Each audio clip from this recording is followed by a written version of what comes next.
Muy buenos días a todas y a todos y gracias en primer lugar por la invitación. No es la primera vez que estoy en este seminario, en este salón, que por otro lado tiene una iluminación que siempre me sorprende, ¿no? A pesar del día, tiene mucha luz. Y además es un entorno que facilita eso que vamos a hacer, que es tratar de pensar juntos. Mi experiencia con ONGs es que por lo general hay mucho hiperactivismo. Introducir intersticios para pensar, reflexionar, cuestionar nuestras prácticas habituales no es nada común. Lo que hay es acción, acción y acción. Y sin embargo es fundamental pensar por qué hacemos esta acción y cómo la hacemos. Ambas cosas, ¿no? El fin, qué nos proponemos con la acción, y la forma, cómo tratamos a las personas en situación de vulnerabilidad. Por lo tanto, yo lo agradezco. Tengo la impresión de que podemos tener una mañana de conversación y diálogo a fondo sobre un tema que va a ser el pretexto de la sesión, ¿no? Que es una de esas palabras clave. Yo le dediqué un libro entero en el 2004. ¿Qué es la dignidad?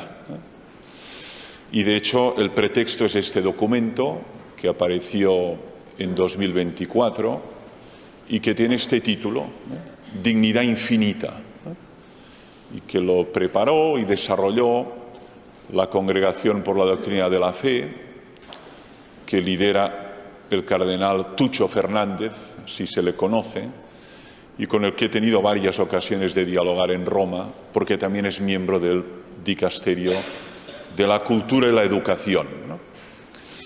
El documento es el pretexto, pero yo creo que hay que ir más allá del documento y pensar qué significa eso de dignidad infinita en el trato con personas en situación de vulnerabilidad, que es lo que diariamente hacéis las personas que estáis en Cáritas Guipúzcoa, o en Cáritas Cataluña, o en Cáritas España, o en Cáritas a nivel universal, ¿no? Entonces, como decía Mabel en esta primera presentación, voy a tratar de hacer algo que es lo que nos dedicamos los filósofos, que es aclaraciones terminológicas, ¿no? ¿De qué estamos hablando? Porque la palabra dignidad se presta a todo tipo de abusos, malentendidos, usos imprecisos, de tal modo que utilizamos la misma palabra pero con contenidos semánticos muy distintos, ¿no? Y eso ha sido muy estudiado. De lo que se trata es de intentar clarificar qué es eso de la dignidad, qué tipos de dignidad hay y sobre todo qué significa tratar dignamente a un ser humano. Este es el adverbio, que significa tratar dignamente a una persona, a un niño, a un indigente, a una persona sin hogar, a una persona privada de libertad, a una persona inmigrante irregular. ¿Qué significa tratarle dignamente? Esta es la cuestión. En la segunda presentación, en cambio, era más a niveles de aplicación, ¿no? Sobre todo pensando en la tarea de acompañamiento. Hay muchas formas de acompañar, no todas son legítimas, ni todas son óptimas. ¿Qué significa acompañar dignamente a personas que están en situaciones de extrema o muy grave vulnerabilidad? Bien, empiezo por lo primero, que es la aclaración terminológica. Y yo se lo dije al mismo cardenal Tucho Fernández, ¿no? Digo, yo creo que hay una voluntad en el documento de clarificación, ¿no? Luego es verdad que hay muchas notas, es muy farragoso, todo tipo de referencias a la doctrina social de la Iglesia, desde León XIII al Papa Francisco, pero hay una voluntad de clarificación, ¿no? Y esto creo que es el objetivo pedagógico que tengo encomendado en esta primera presentación, ¿no? En las universidades medievales, cuando se empezaban las discusiones, las denominadas quaestio disputata, había una expresión que se utilizaba mucho, ¿no? Esto se utilizaba pues en Colonia y en París, sobre todo, luego en Salamanca, ¿no? Que es aclara terminus, ¿no? Aclara la palabra o aclara el término, ¿no? Porque igual estamos hablando de realidades muy distintas, ¿no? La mayoría de mis amigos son ateos y agnósticos. No creo en Dios, me dicen. Ya, ¿qué es para ti Dios? Aclara el término. Porque una vez me hayas dicho lo que es muy probable que ya tampoco crea en esa idea que tú tienes asociada a la palabra Dios. Por eso es clave definir las palabras. Porque muchas veces discutimos sobre palabras que no han sido previamente definidas. Esta voluntad de clarificación la vemos sobre todo en una corriente filosófica del siglo XX, que es la filosofía del lenguaje, que trata de utilizar adecuadamente las palabras. Usted cuando dice libertad, ¿qué dice? Usted cuando dice felicidad, ¿qué dice? ¿Dice confort? ¿Dice placer? ¿Dice plenitud? ¿Qué está diciendo cuando dice quiere ser feliz? Y usted cuando dice quiero vivir dignamente, ¿qué está diciendo exactamente? Esa es la tarea, clarificar este vocablo. Por tanto, la palabra clave, el foco, está en dignidad. ¿Qué observamos? Y lo observo hace más de 20 años, ¿no? Que hay expresiones que todos coincidimos, sin embargo, cuando intentamos clarificar qué hay debajo de estas expresiones, hay diversidad de opiniones, ¿no? Pongo 3 expresiones sobre la mesa, ¿no? Morir dignamente. ¿Alguien de aquí no quiere morir dignamente? Muy difícil que una persona diga yo quiero morir indignamente. Todo el mundo quiere morir dignamente. Ya la pregunta es, ¿y eso qué significa la práctica? ¿Eso qué significa? ¿Qué conlleva? ¿Hay alguien de aquí que no quiera vivir dignamente? Todo el mundo quiere vivir dignamente, ya, pero ¿qué eso significa la práctica? ¿Qué significa vivir dignamente en Tokio? ¿O qué significa vivir dignamente en un pueblo de Brasil, ¿no? ¿Cuánto dinero hay que tener? ¿Cuántos metros cuadrados? ¿Qué red social? ¿Qué tipo de entorno para decir aquí se puede vivir dignamente? O la expresión trabajar dignamente, ¿no? Esta persona se gana la vida vendiendo su cuerpo en una carretera de Cataluña, ¿no? Bueno, ¿eso es trabajar dignamente? Esta persona trabaja explotada en una empresa donde no tiene ni siquiera contrato, ¿no? Esto es trabajar dignamente, ¿no? Por tanto, las expresiones todos las utilizamos. Queremos vivir dignamente, trabajar dignamente y, por supuesto, morir dignamente. Pero la pregunta es, ¿y eso qué significa? Y además algunas de estas expresiones han sido secuestradas. Por ejemplo, el morir dignamente. Lo utilizamos muy a fondo y muchas veces se asocia directamente a eutanasia. Como yo quiero morir dignamente, quiero que se me aplique la eutanasia. Cuidado. Se puede morir dignamente sin necesidad de aplicación de la eutanasia, ¿no? Tiene muchos significados morir dignamente. Por ejemplo, morir acompañado. Hoy hay muchos ancianos en la ciudad de Barcelona que mueren solos, en el ensanche de Barcelona, solos. Nadie se ha dado cuenta y al cabo de 72 horas, por el hedor que desprende ese cadáver, los vecinos se alarman. Aquí hay un cadáver, pero nadie se enteró ni de que vivía, ni de que padecía, ni de que moría. A eso se llama indiferencia, individualismo craso, atomismo, ¿no? Bueno, ¿qué significa morir dignamente? Morir acompañado, morir reconciliado, morir sin dolor, morir pudiendo expresar mi voluntad, morir sin experimentar vacío o reconciliado los que creemos en Dios con Dios, ¿no? Todo ese abanico de ideas están también dentro de la expresión morir dignamente. Por lo tanto, cuidado con el secuestro ideológico o la simplificación, ¿no? Morir dignamente es más que morir según mi voluntad, ¿eh? Tiene que ver morir en condiciones donde uno no sufra inútilmente y se sienta acompañado, ¿no?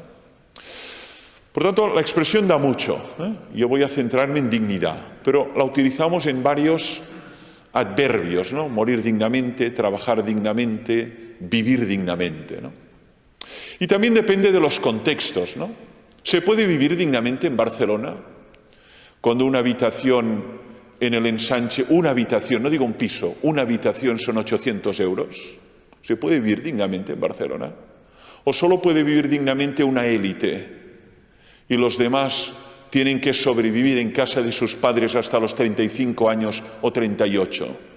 Tenemos los procesos de emancipación más lentos de toda Europa, junto con Grecia, Portugal e Italia. Esto es un escándalo, porque el derecho a la vivienda es un derecho universal, contemplado en la Declaración Universal de los Derechos Humanos, 10 de diciembre, de 1948.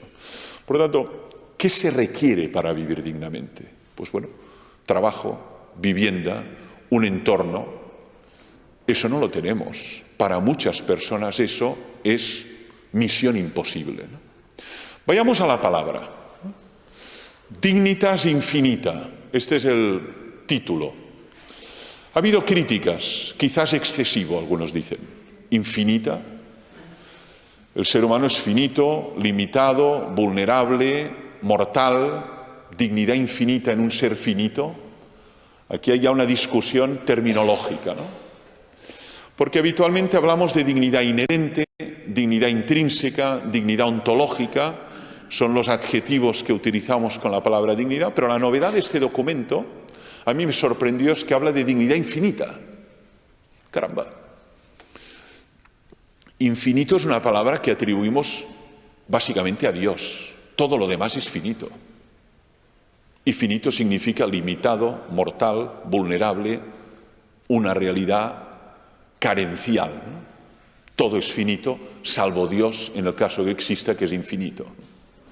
Pero, sin embargo, el texto habla de dignidad infinita. Bueno, ¿de qué estamos hablando? Estamos hablando de un atributo, una cualidad que se predica de todo ser humano. Cuando hablamos de dignidad infinita, hablamos de un atributo, de una cualidad que pertenece a todo ser humano por el hecho de serlo. Aquí está la cuestión. No por lo que haga o deja de hacer, no por su cargo, rol, color de piel, no por su éxito o fracaso, no por su edad, no por su nivel adquisitivo, sino por el hecho de ser miembro de la familia humana. Por tanto, hablamos de una cualidad, de un atributo que le hace merecedor de un respeto. Cuando decimos este ser es un ser dotado de dignidad, eso significa respeto inmediatamente. No puedo ingerirme, no puedo instrumentalizarle, no puedo convertirle en mercancía, objeto, cosa, instrumento a mi servicio. Es como una especie de resistencia, Reconocer que en ese ser hay una dignidad infinita significa cautela. Séneca decía, es una cosa sagrada, sacra res est, decía del ser humano. El inmenso Séneca, estoico, cordobés, siglo I de nuestra era, ¿no? Por lo tanto, hablamos de un ser que por el mero hecho de ser humano tiene que ser respetado. La pregunta es ¿por qué? ¿Por qué no lo puedo tratar como una cosa, como un objeto, como mercancía, como un instrumento? Esta es la pregunta. Esta es la pregunta. Pero cuando hablamos de dignidad inherente, hablamos de una dignidad que le pertenece por el hecho de ser persona. Eso tiene distinta terminología. En la Declaración Universal de los Derechos Humanos, que se cita en este texto, se habla de dignidad inherente. Bueno, los filósofos utilizamos la palabra ontológica, que viene del griego ontos, que significa ser. Por tanto, una dignidad que emana de su ser. O a veces se utiliza la expresión intrínseca.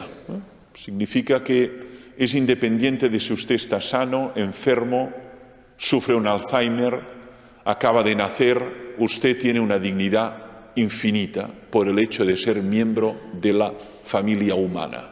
Vale. ¿Y el chimpancé no? ¿Y el orangután no? ¿Y un sistema de inteligencia artificial no? Esta es la pregunta, naturalmente. ¿Por qué esa dignidad solo corresponde al círculo de los seres humanos? Aquí el debate filosófico es enorme, complejo, vidrioso y muy polémico. Tan polémico que hay autores, le dediqué un libro entero, que cuestionan esa dignidad infinita del ser humano, ¿no? Dicen, bueno, ¿y por qué debería solo el ser humano ser digno de respeto y de atención y no podríamos extender ese reconocimiento a otros seres vivos, que además tienen una gran proximidad con nosotros? Quiero recordar que el 96,8% de los genes de un bonobo y de los genes de un ser humano son idénticos. Repito, 96,8. Es mucho, ¿eh? Prácticamente somos genéticamente idénticos, ¿eh? El genotipo de un bonobo y el genotipo de cualquiera de nosotros prácticamente es idéntico, salvo 3,2% del mapa genético, ¿no? Y sin embargo decimos, solo el ser humano es un ser dotado de dignidad. El animal tiene valor, el animal tiene que ser tratado con cuidado, no debe ser explotado, pero dignidad en el sentido estricto, solo los seres humanos. ¿Por qué? Esta es la pregunta. ¿Por qué? ¿Por qué no se debería extender? Aquí tenemos verdaderas discusiones filosóficas con especialmente sectores animalistas o sectores que cuestionan el antropocentrismo occidental, ¿no? Y extienden esa dignidad más allá de los límites de la condición humana, ¿no? Ya iré a ello, ¿no? Pero cuando hablamos de dignidad hablamos de una cualidad, un atributo que asociamos al ser humano por el mero hecho de ser. Otro debate es cuándo hay que reconocer esa dignidad. Este es otro debate. En el nasciturus, en el neonato, ¿en qué momento hay que decir este ser humano ya es un ser que tiene dignidad inherente, ergo tiene que ser respetado? Ya, pero él todavía no es consciente de que es ser humano. No, claro, tampoco lo es el recién nacido. Y tardará mucho a ser consciente de que es un ser humano. Quizá algunos nunca llegarán a tener conciencia de ello, dada su extrema debilidad o limitación cognitiva, ¿no? Dice, bueno, es que este ser humano, precisamente porque tiene esa carencia cognitiva, nunca será consciente de sus derechos, pero tiene derechos. Y alguien tiene que velar por esos derechos. Sin embargo, no lo sabe.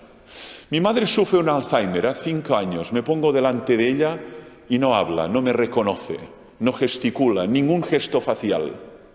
Eso es duro, muy duro para los familiares. Mucho más para los familiares que para ella, que ya ha entrado en una esfera de inconsciencia, ¿no? Ya. Pero mi madre es un ser humano y tiene una dignidad inherente. Lo que pasa es que ya no lo sabe. Y sin embargo reconocemos esa dignidad. Lo que pasa es que ella hace muy pocas funciones propias de un ser humano, que es hablar, pensar, conversar, razonar, expresar sentimientos. De hecho, casi tiene una vida vegetativa, ¿eh? Le crece el cabello, tiene funciones orgánicas, fisiológicas, que personas tienen que cuidar y suplir. Y sin embargo tiene dignidad inherente, pero ya no es consciente de esa dignidad. Por lo tanto, una cosa es ser consciente de que usted tiene derechos, usted tiene un valor infinito, y otra cosa es ser un ser digno a pesar de no tener conciencia de ello, ¿no? Claro, en el magisterio social de la Iglesia, desde León XIII, Rerum Novarum 1891 hasta el Papa Francisco, se ha subrayado que la dignidad inherente es ya en el momento en que se fecunda al ser humano. Ese ser tiene que ser respetado, ¿eh? Velado, cuidado, hasta su muerte natural. Que el debate es enorme respecto en qué momento hay que reconocer esa dignidad. Porque reconocer la dignidad, reconocer que es un sujeto de derechos. Eso va directo asociado a la dignidad. Cuando yo digo, este ser tiene una dignidad inherente, es otro modo de decir, tiene derechos. ¿Cuáles? Al menos los 30 que describe la Declaración Universal. 30 artículos hay. Prólogo y 30 artículos. Tiene derecho a la vida, tiene derecho a la libertad, tiene derecho a la integridad, tiene derecho a la vivienda, esos 30 derechos. Es un sujeto de derechos, ¿no? Si eso lo atribuimos a un bonobo, a un chimpancé o a un sistema de inteligencia artificial, automáticamente es atribuir derechos, ¿no? Este bonobo tiene derecho a la vida, o este cerdo tiene derecho a la vida.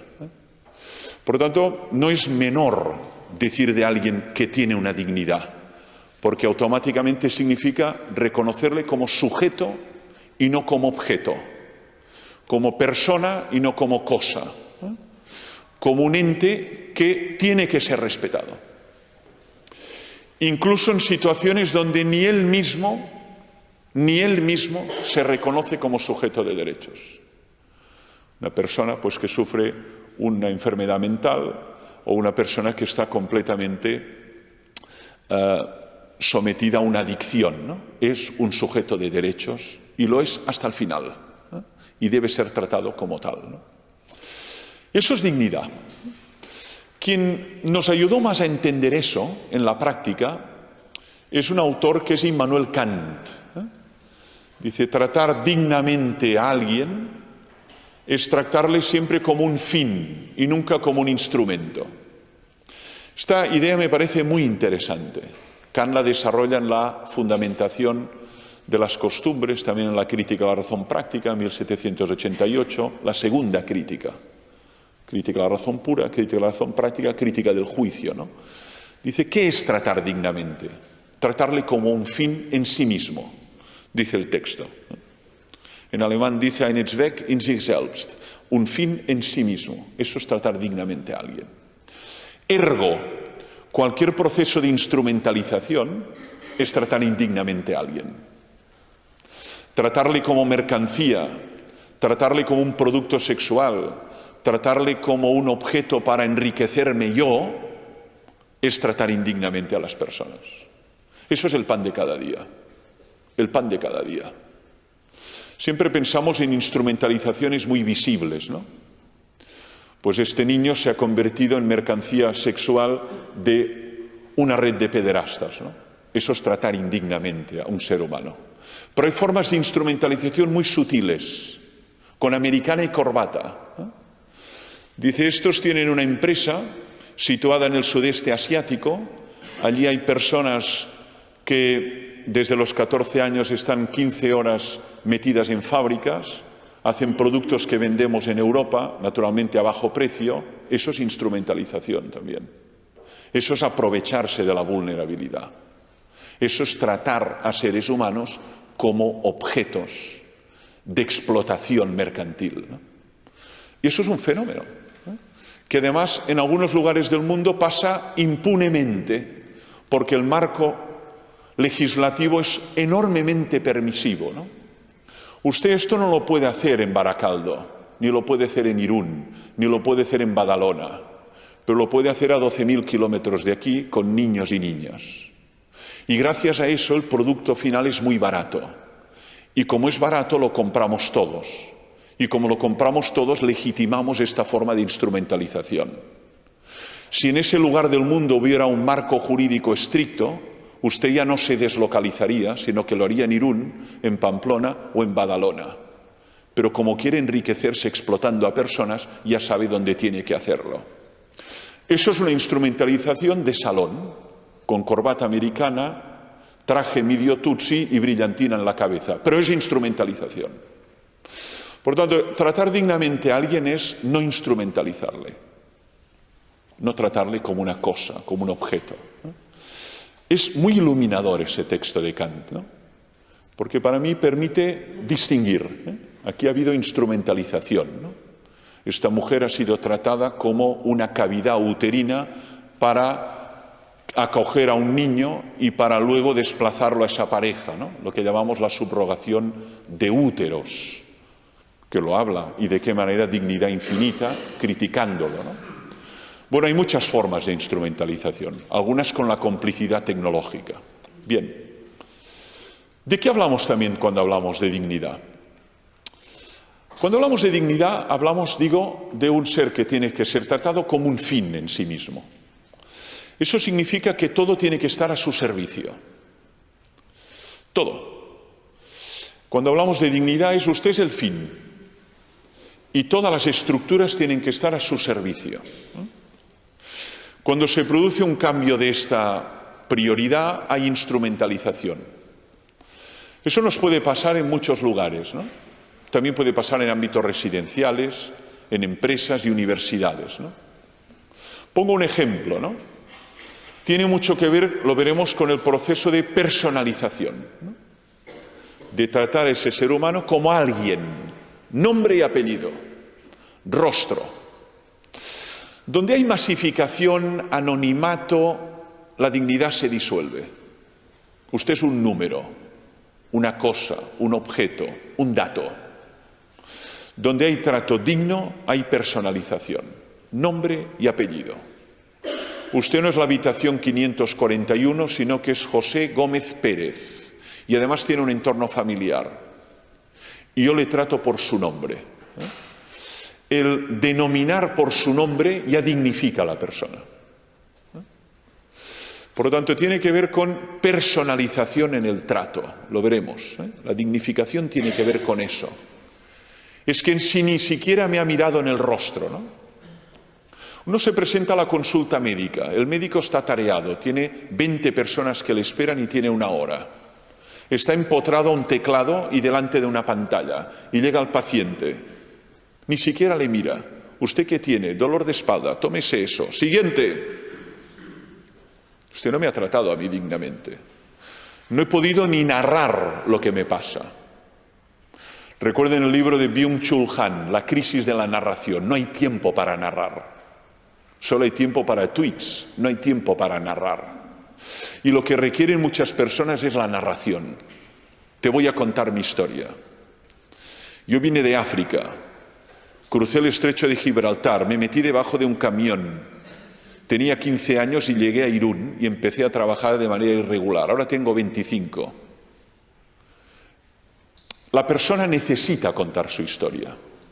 Y escuchar esa historia es dignificarla. Sin embargo, estamos en un mundo donde no hay tiempo ni escucha ni de emisión de la narración. Y dignificar es, cuéntame tu historia, aquí estoy. Pues mire, he sufrido adicción, mi hijo murió, tuve esta separación, ¿no? Me extirparon un pecho cuando tenía 40 años porque tenía cáncer de mama, ¿no? Cuénteme su historia, ¿no? Eso es clave, tratar a la persona como un fin, ¿no? Voy a la pregunta de antes, iré a los tipos que plantea el documento, ¿no? ¿Y por qué el ser humano está dotado de esta dignidad inherente? Esta es la pregunta. ¿Por qué? ¿Cómo se fundamenta esto? ¿En base a qué?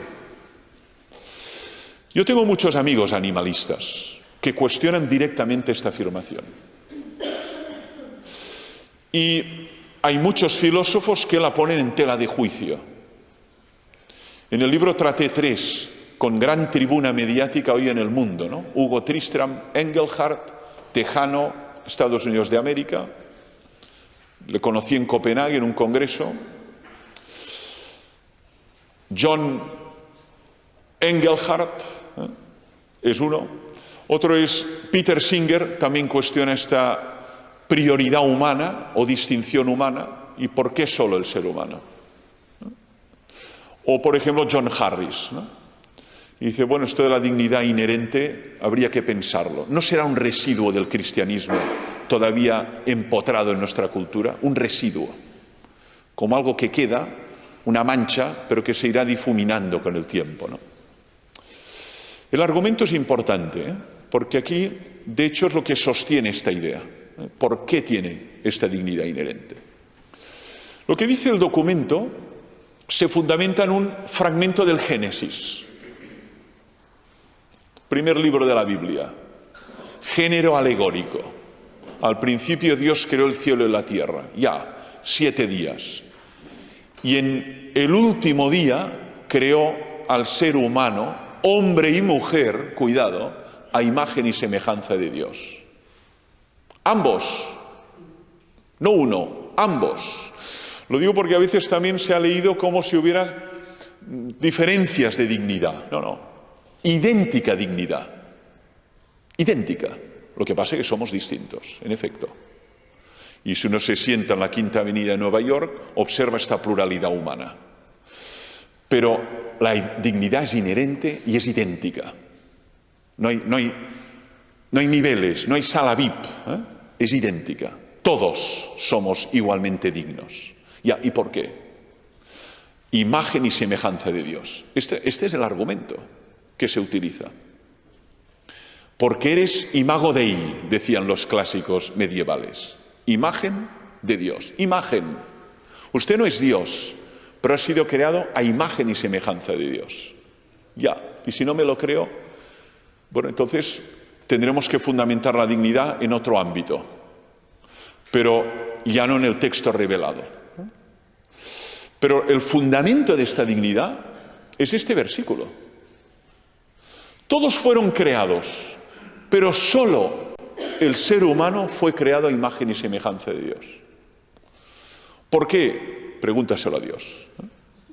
Pero solo el ser humano fue creado a imagen y semejanza de Dios. Es lo que llamamos la escala de los seres. Esto está descrito en todas las grandes sumas teológicas medievales, ¿no? El mundo no es una totalidad homogénea. Hay grados de perfección, grados de excelencia, ¿no? Niveles, lo que llamamos escala de los seres. Esto, por ejemplo, lo desarrolló nuestro primer filósofo en lengua catalana, ¿no? Que fue Ramon Llull, ¿no? Que de hecho es mallorquín, ¿no? Y habla de la escala dels éssers, ¿no? En un libro extraordinario, no está citado aquí, en catalán, siglo XIII. Llull murió en 1316, ¿no? Y allí es donde empieza la primera prosa filosófica en lengua catalana, ¿no? En un libro que el título es El llibre de las maravillas, el libro de las maravillas, ¿no? Dice, hay niveles de realidad, ¿no? Ya, todo es creado, pero solo el ser humano es imagen y semejanza de Dios. Eso es lo que le da una distinción, una singularidad en el cosmos, ¿no? Hay árboles, sí, hay plantas, sí, hay insectos, hay ballenas, hay seres mucho más longevos que nosotros. Hay robles milenarios. Todos habremos muerto y ese roble seguirá ahí. Antes de nacer ya estaba. De hecho, estaba ya con Lope de Vega. Pero, sin embargo, ese roble también es finito y también morirá. Igual un día cae un relámpago y le quema, ¿no? Por lo tanto, hay seres más longevos, más resistentes, más veloces, pero solo el ser humano es creado a imagen y semejanza de Dios. ¿Por qué? Pregúntaselo a Dios, ¿no? Pero en cualquier caso es el fundamento. Claro, este fundamento tiene una raíz bíblica. Mis amigos agnósticos y ateos dicen, no, de acuerdo, pero ¿sabes qué pasa? Que yo creo que la Biblia es un texto más, como la Divina Comedia, la Ilíada, o simplemente el Tao Te Ching, los Upanishads o los 4 libros sagrados de Confucio. Es un libro más en una gran biblioteca de libros. ¿Por qué debería darle valor de verdad? ¿Por qué? Si hay tantos libros que este reconoce que el ser humano fue creado a imagen y semejanza de Dios, pero hay muchos que no. La distinción es que nosotros creemos que eso es palabra de Dios, por lo tanto es verdad. Y eso es lo que marca una diferencia. Ahora, si usted cuestiona esta afirmación, ¿cómo sostiene esa dignidad inherente? ¿En base a qué? Entonces hay que buscar otros argumentos. La racionalidad, la consciencia, la capacidad de crear, la capacidad de amar, pero aquí hay muchas afinidades con otros seres, ¿lo veis? Entonces saldrá el primatólogo y dirá, cuidado, que este ser también tiene lenguaje y también tiene emociones y también hay capacidad de vínculos y distribución de roles. Eso no es exclusivo de la condición humana. Ergo, si este es el argumento y eso no es exclusivo, ¿por qué no lo prolongamos a otros seres y ampliamos el círculo de la dignidad? ¿Lo ven? Por tanto, en el argumento que hay en la dignidad infinita es el versículo, imagen y semejanza de Dios. Claro, sobre esto hay miles de libros. Se podría llenar no este salón, todo el seminario. ¿Qué significa ser imagen y semejanza de Dios? Bueno, esto ha sido comentado ya desde Ireneo hasta Urs von Balthasar, ¿no? ¿Y eso qué significa? ¿Imagen y semejanza en qué? En su capacidad creativa, en su capacidad de amar, en su capacidad de pensar. Pero en cualquier caso significa que usted tiene un rasgo distintivo.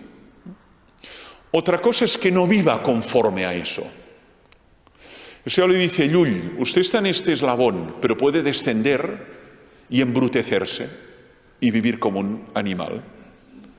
Se ha embrutecido, decimos en castellano. Brutus en latín es animal, ¿no?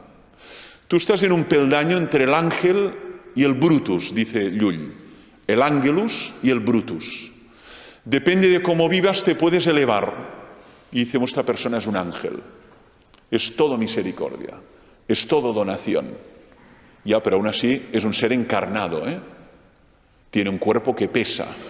Y el ángel, por definición, es espiritual, ¿no? Ya, pero lo decimos metafóricamente. Es una persona que casi está en otro mundo, porque es todo donación, todo entrega, tantos santos y santas, ¿no? Ahora esta persona se ha embrutecido, ha descendido un nivel. Por lo tanto, el ser humano está en un eslabón intermedio, mitad ángel, mitad bestia, decía Pascal. Mitad ángel, hay algo en nosotros de angelical, hay algo en nosotros de brutal, de bestial. Solo hay que leer la prensa. Uno lee la prensa y dice, vale, esto es el ser humano, una contradicción entre el ángel y la bestia. Ahí estamos, en estos dos mundos, ¿no? Bien. En cualquier caso, este es el argumento que se utiliza, ¿no? Entonces, voy a un paso más, porque el texto habla de 4 tipos de dignidad. En la primera parte, la dignidad inherente ya la he expresado, que es también la ontológica o la intrínseca, ¿no? Es la que reconoce la declaración. Cuando yo presento la declaración a mis alumnos en cuarto de ética, les hago subrayar el adjetivo. En inglés dice inherent dignity, dignidad inherente. Cuidado, ¿eh? Eso quiero que lo comenten. ¿Qué significa eso? Que incluso aunque usted sea un bárbaro, un pedófilo, un maltratador, no deja de ser ser humano. Vive como un bárbaro, pero tiene esa dignidad y tiene que ser tratado con esa dignidad. De hecho, por eso consideramos que no debe ser torturado, maltratado, en un ámbito de privación de libertad, ¿no? Dice, bueno, es que esta persona ha matado, ya, pero es un ser que tiene una dignidad intrínseca. No tiene dignidad moral, pero sí intrínseca, ¿no? Por tanto, hay que privarle de libertad, es un peligro público, pero no puede ser objeto de maltrato, tortura, tractos degradantes, ¿no? La tortura es incompatible con la dignidad inherente, es incompatible. Bien, hay una segunda forma de dignidad, que es la dignidad moral. No me he referido para nada a ella, pero es clave, ¿no? Tiene que ver con nuestra praxis. Es así que puede cambiar, ¿no? Decimos, es un médico muy digno, es un juez muy digno, le han amenazado, le han sobornado, han amenazado a sus hijos y, sin embargo, actúa con imparcialidad. Es un juez muy digno. Ya, pero se la está jugando, ¿eh? Sí, pero es muy digno, porque obra de una manera imparcial. Tiene presión, le están amenazando, pero obra de manera imparcial. Es un médico muy digno. Aquí hablamos de la praxis, la acción. Esa dignidad se puede perder o se puede alcanzar. La dignidad inherente siempre va contigo. Depende de cómo vivas, te degradas. Es que esta persona se levanta por la mañana y piensa, a ver a cuántos barceloneses puedo robar por minuto en el metro. Esto es lo que piensa por la mañana. Y además se ha convertido en un especialista, en un ladrón de guante blanco. Lo hace muy bien y roba muy bien. No agrede, no hay violencia, pero roba a un montón de turistas, sobre todo en el metro de Barcelona. Bueno, pues usted vulnera un principio que es el no robar. Usted pierde su dignidad moral. La ontológica no, va con el ser. Pero la moral va con la praxis, donde hay mentira, falsificación, robo, maltrato, abuso, usted pierde la dignidad moral. Es indigno, decimos. Pero lo decimos en el sentido moral. Entonces, esta sí que es relativa a la acción. Esta es relativa a la acción, la dignidad moral, ¿no? Uno puede actuar de manera santa, ¿no? Y dices, es muy íntegra esta persona. O puede actuar de manera simplemente incoherente o simplemente falsa o hipócrita, ¿no? Ha perdido la dignidad moral, no la ontológica. Por tanto, esta sí que es variable, variable. Y de hecho, esto se contempla en el humanismo cristiano, la posibilidad de la caída, del error, de la equivocación, de la transgresión, ¿no? De ahí la importancia del arrepentimiento y el perdón. No somos seres perfectos. La imperfección es nuestra condición básica.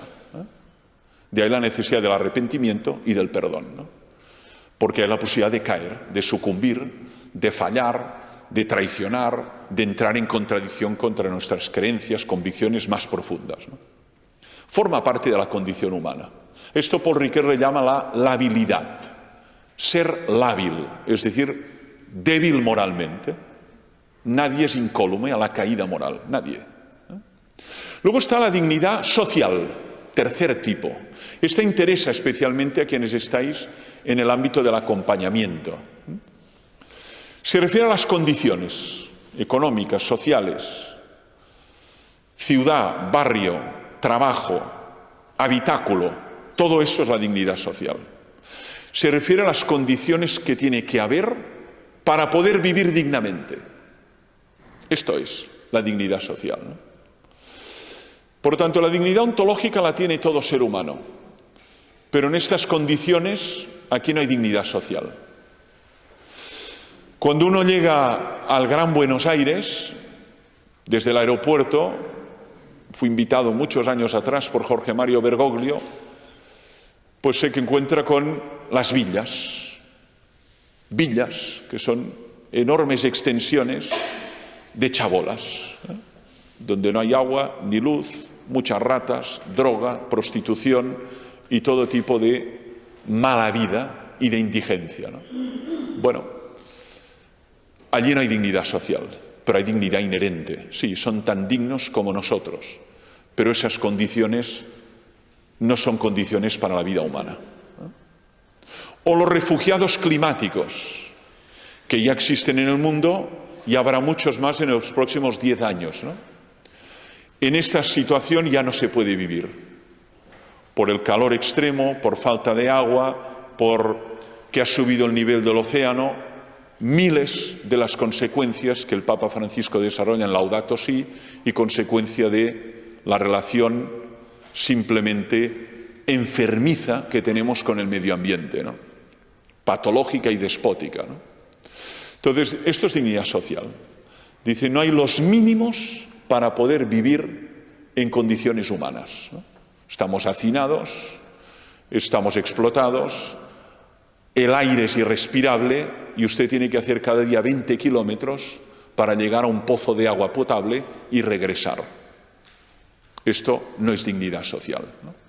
Usted tiene que vender su cuerpo en una carretera de Cataluña 10 veces al día para poder alimentar a sus 2 hijos rumanos en una situación de irregular jurídicamente. Eso no es dignidad social, pero esta persona tiene dignidad inherente. Por lo tanto, aquí sí que interesa mucho ver las condiciones y transformar estas condiciones. Esta es la clave. Y ahí es donde está el trabajo de las ONGs, las administraciones, cómo cambiar estas condiciones para que esas personas puedan vivir dignamente. Y eso sí que depende de entornos, ¿no? Hay entornos donde dices, caramba, qué entorno más apacible, más verde, qué aire se respira, qué pacífico es, ¿no? Pero eso no lo eliges. Usted ha nacido en un hospital de Gaza donde caen torpedos, ¿eh? Y usted ha nacido en la frontera con Rusia y es ucraniano. Esto no lo ha elegido usted, le ha tocado, ¿eh? Ya, pero eso es un entorno donde difícilmente puede florecer la vida humana de manera armónica y correcta, ¿eh? Está permanentemente amenazado, ¿eh? Por una bomba, por un intrusismo, por una colonización, ¿no? Esta es la dignidad social, ¿no? Y luego está la dignidad existencial. La dignidad existencial es la más sutil, quiero desarrollarla, porque yo creo que es la novedad del documento. Se lo dije a Tucho Fernández, yo creo que esta es la novedad. De dignidad moral hemos escrito mucho, sobre dignidad inherente y dignidad social, pero la dignidad existencial es algo que a muchos descolocó, ¿no? ¿De qué estamos hablando? Estamos hablando de una percepción subjetiva. Estamos hablando de vacío existencial. Algunos de aquí esta expresión automáticamente la relacionan con Viktor Frankl, ¿eh? El hombre en busca del sentido o el famoso libro Ante el vacío existencial, ¿no? Estamos hablando de personas que llegan a la conclusión que no merece la pena vivir. Y eso es un tema cada vez más presente en nuestras sociedades opulentas. Personas que se han cansado de vivir, incluso de la expresión, cansancio vital. No solo afecta a personas mayores, afecta a personas adultas y a jóvenes y adolescentes también. Hablamos de dignidad existencial cuando uno tiene un motivo para vivir, una razón, un sentido, un para qué. En cambio, hay personas que llegan a la conclusión que no merece la pena. Y no son personas que carecen de recursos en muchos casos, sino que llegan a la conclusión que esta vida no merece la pena ser vivida. Por la soledad, o por su contradicción, o simplemente porque estoy viviendo una enfermedad tan grave y con un deterioro tan grave que no quiero vivir en estas condiciones de falta de calidad de vida, expresión muy utilizada, the quality of life. Esto nos viene siempre del ámbito angloamericano, ¿no? Y lo hemos traducido así. Calidad de vida, ¿eh? The quality of life, ¿no? Pues bien, la dignidad existencial, una persona la pierde, la puedes perder, como la moral, cuando uno llega a la conclusión, es una autopercepción, que no merece la pena vivir, que no hay una razón, no hay un motivo, no hay un sentido. Esta es la cuestión. Por eso la relaciono directamente con el vacío, con el vacío. Y eso afecta a muchas personas. Y la consecuencia de eso, cuando se cronifica, ya es una patología que llamamos depresión. Y cuando además es irreversible, puede conducir a ideaciones suicidas o, en último caso, al suicidio. Que ya no es un tema tabú, porque lo tenemos encima de la mesa diariamente, en la universidad, en los barrios, en las ONGs, en los geriátricos, ¿no? ¿Qué está pasando? Por tanto, fijaros, una cosa es la dignidad moral, tiene que ver con la acción, la social, con las condiciones, y la existencial, la percepción subjetiva, ¿no? Yo en estas condiciones no veo una razón para vivir. Hago balance, voy cerrando, y llego a la conclusión que los contras suman más que los pros. Por lo tanto, me quiero ir. No quiero prolongar esta situación.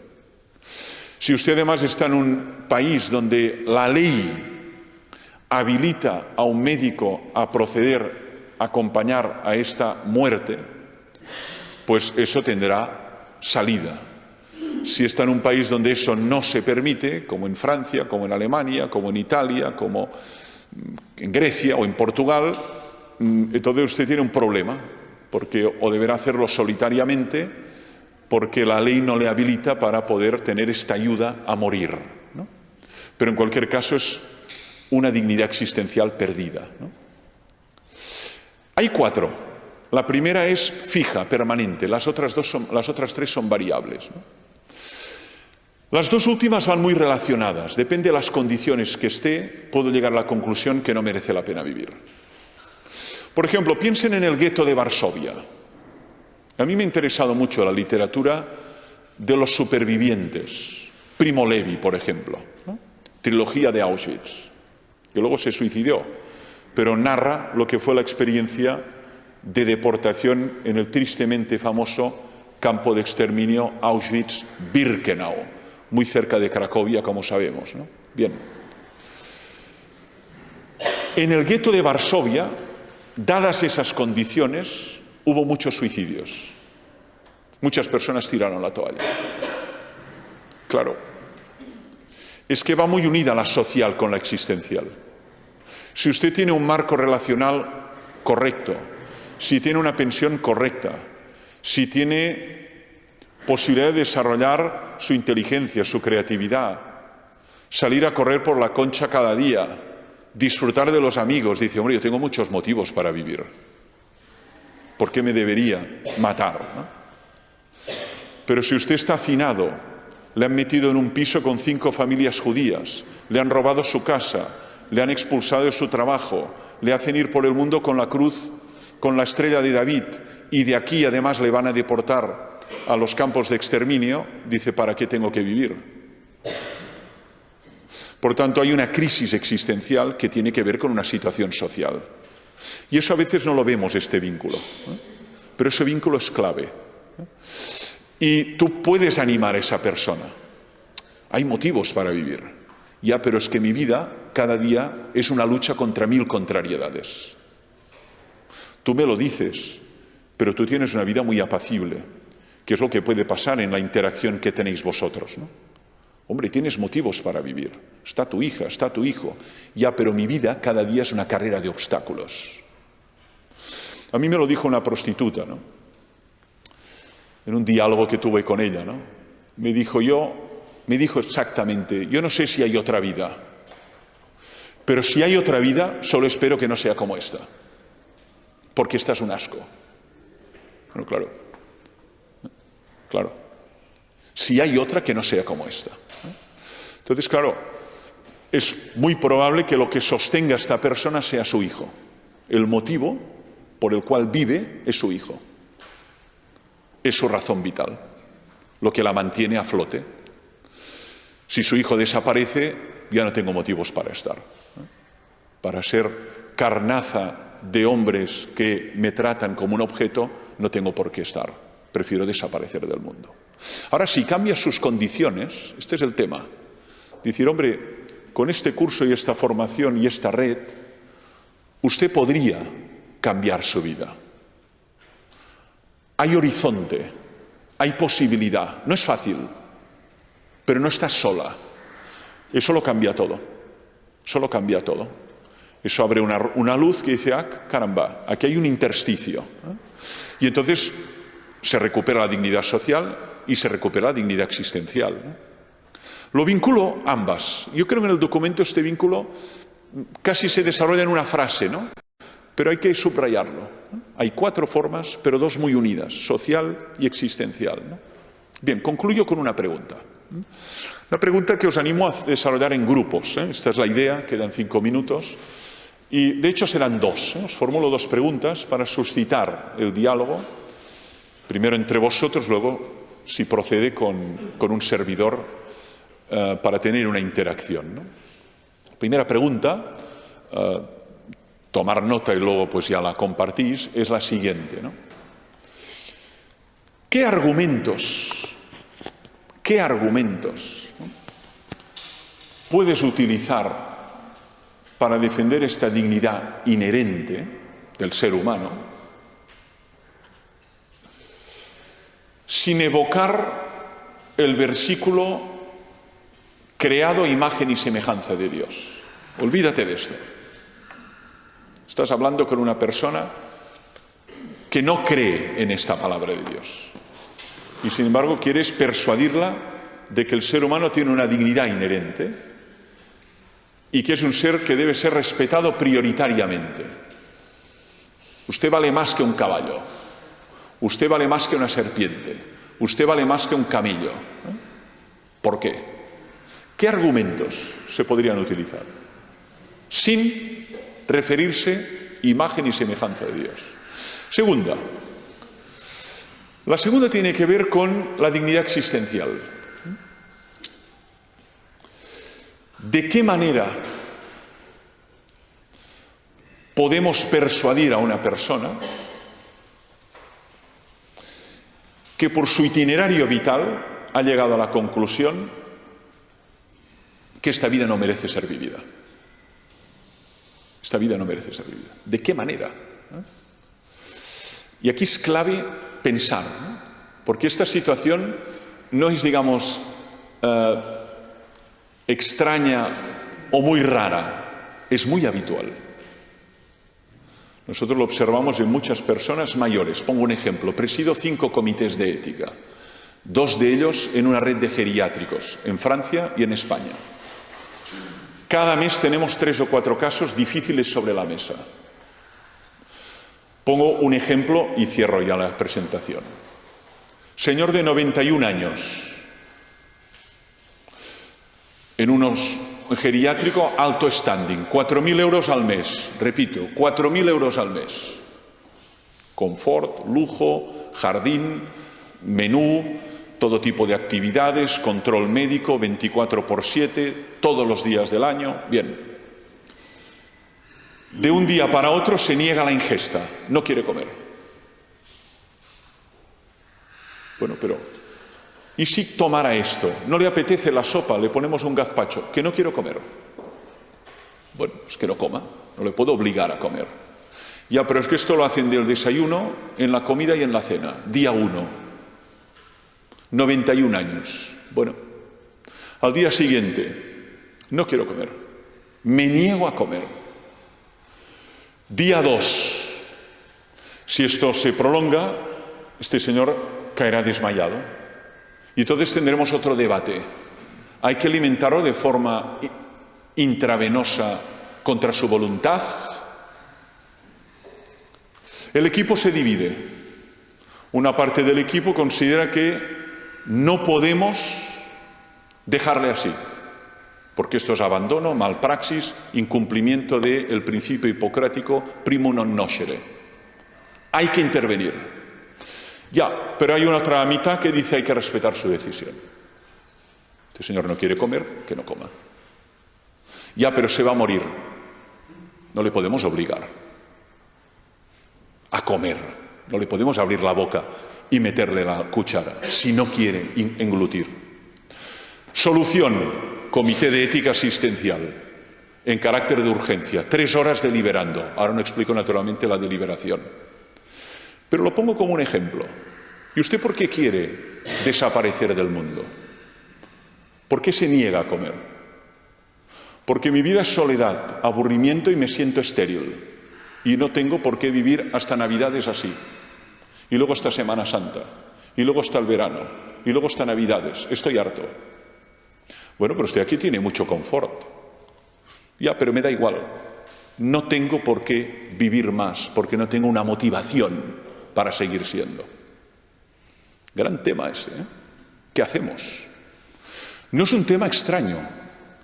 Hemos tratado más de 144 casos en 8 años. Y este tema de la negación de la ingesta se ha repetido en varios momentos. Fijaros qué interesante. La psicóloga del centro, conversación con él. ¿Ha tenido alguna pérdida? ¿Ha tenido una mala noticia? No. Yo ya soy viudo hace años, mis hijos viven emancipados. Entonces, ¿por qué se produce esto? Es que me siento estéril, inútil. Un cubo de fármacos. Aquí estoy y cada día 10 fármacos para vivir. Eso no es vida, esto es un asco. Muy bien, ¿usted a qué se dedicaba? Bueno, yo tenía una tienda de planificación, de jardinería y ahí se le iluminó la cabeza a la psicóloga. En este geriátrico hay jardín, ¿oye? Habló con los de mantenimiento y dije, mira, ahora aquí tenemos que plantar un tipo de semillas, pero aquí nadie tiene ni idea de dónde plantarlas, cuánta agua necesitan, en qué lugar. Usted, señor José, si no quiere, no coma, pero ayúdenos a esto. Todavía está vivo este señor. Todavía está vivo y tiene 97. Se sintió útil, pudo aportar algo. Y está allí con los de mantenimiento, moviendo tierra, moviendo semillas, regando. Idea creativa, ¿no? ¿Qué es lo que ha cambiado su percepción? Que ha pasado de ser un ser que se percibía como inútil, estéril, un cubo de fármacos, a alguien que aporta. Y como aporta y embellece ese jardín, además todos le reconocen. Caray, señor José, estas plantas. ¿Y usted dónde pondría los geranios? ¿Y dónde pondría la retama? A ver, necesita sol, sombra. Este señor tiene vida para años, porque hay motivación. Y por tanto recuperó su dignidad existencial. ¿Lo veis? ¿Cómo persuadir a alguien de que no merece la pena vivir? Yo pongo este ejemplo, pero me gustaría escuchar a vosotros, ¿no? Personas sin hogar, personas indigentes, personas en la calle. Es que mi vida cada día es una batalla campal. Estoy harto. ¿Qué tipo de motivación puede sostenerle? Esta segunda presentación va más allá del texto. El texto lo dejamos. He intentado clarificar dignidad, tipos de dignidad, pero este segundo momento tiene una función aplicativa.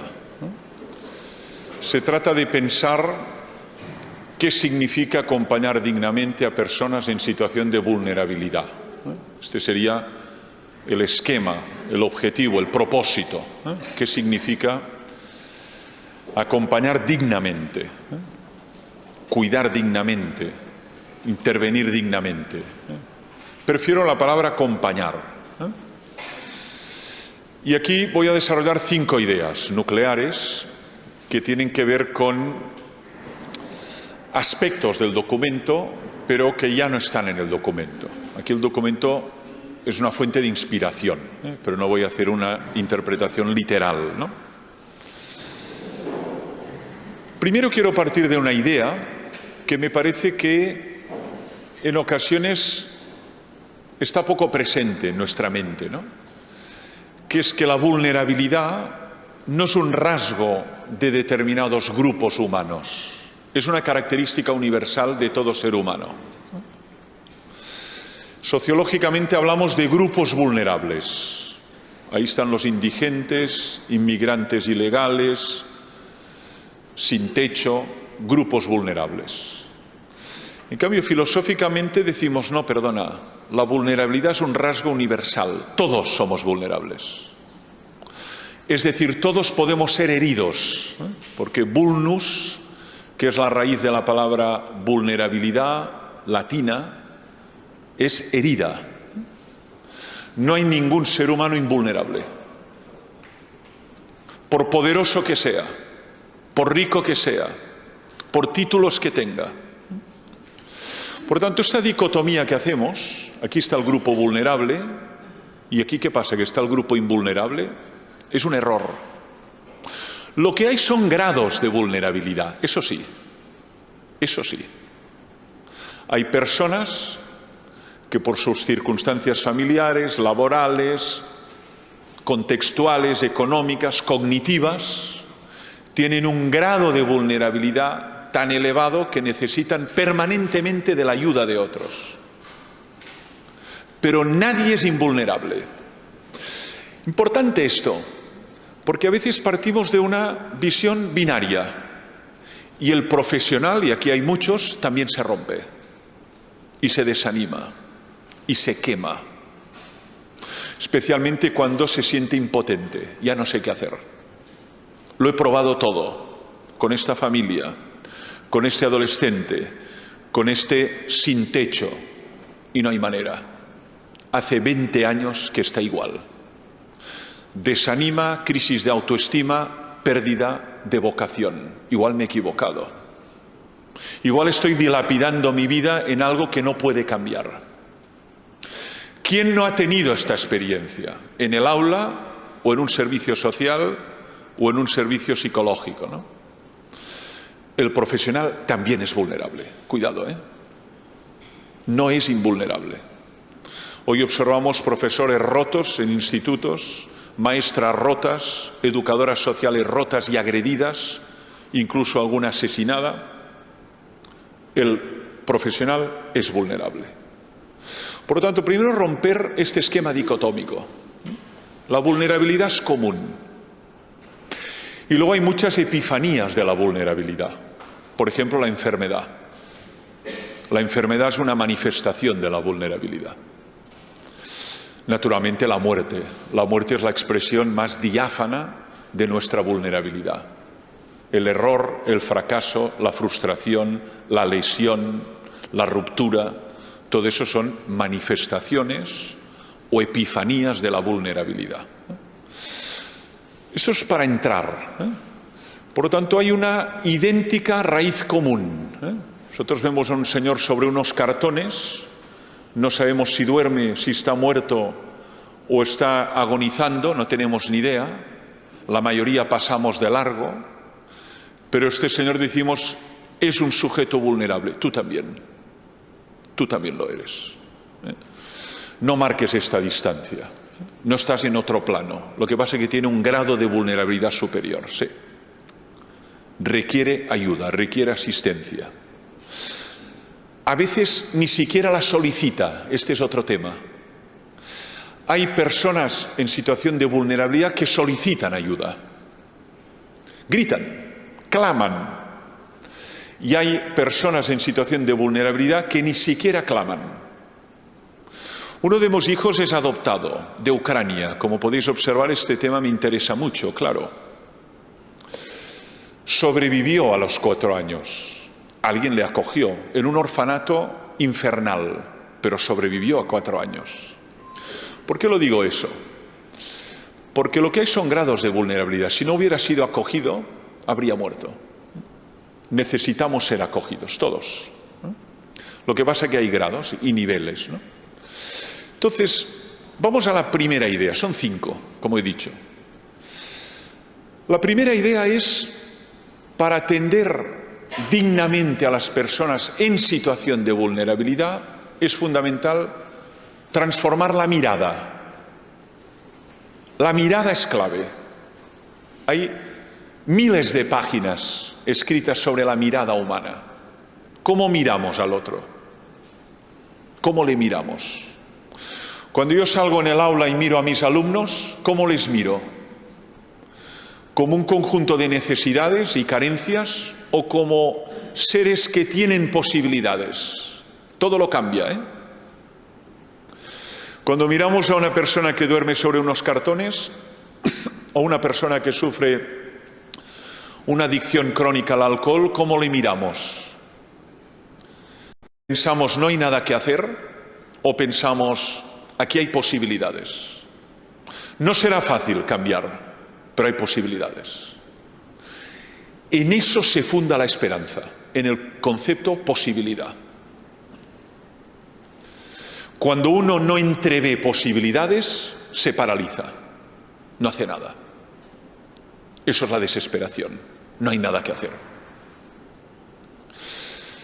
Kierkegaard da una definición de desesperación extraordinaria, la enfermedad mortal, 1800, fijaros si es lejano este texto, 49, hice la tesis doctoral sobre él en filosofía, ¿no?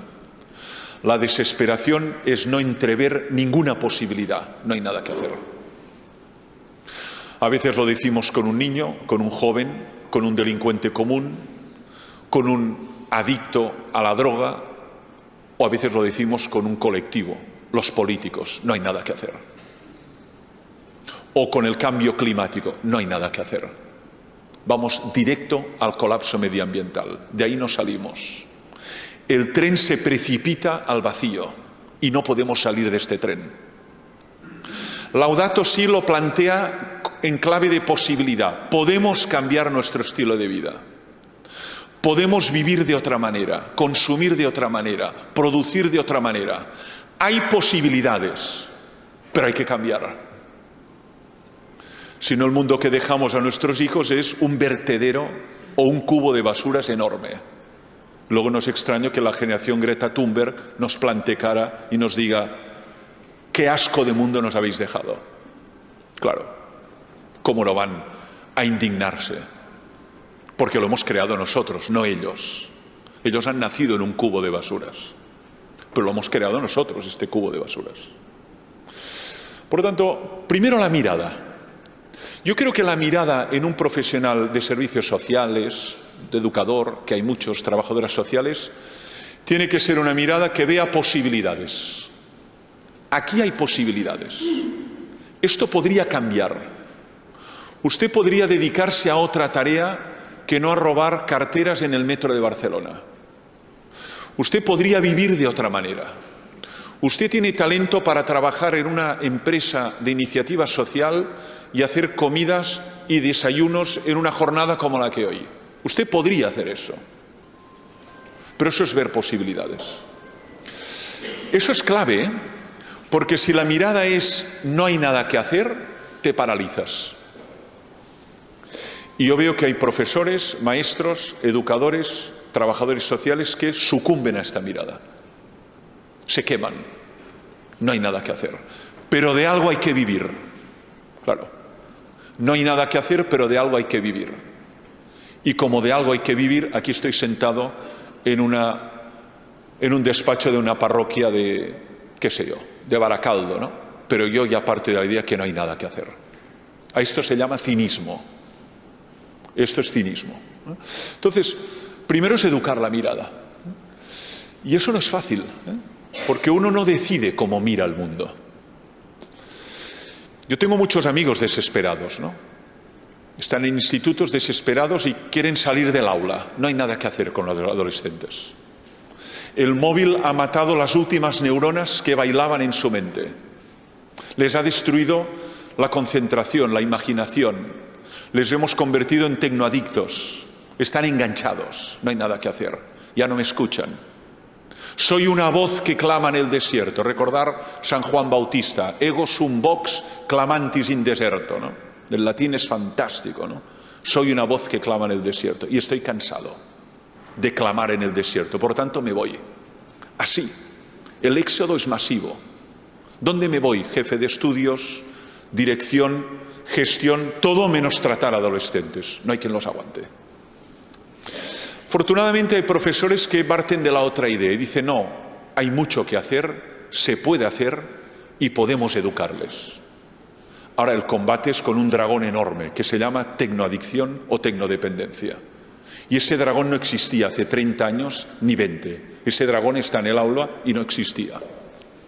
Hace 32 años que enseño en la universidad y puedo percibir el cambio sistemático en lo difícil que representa captar la atención. ¿Por qué? Porque la dispersión mental y emocional es enorme.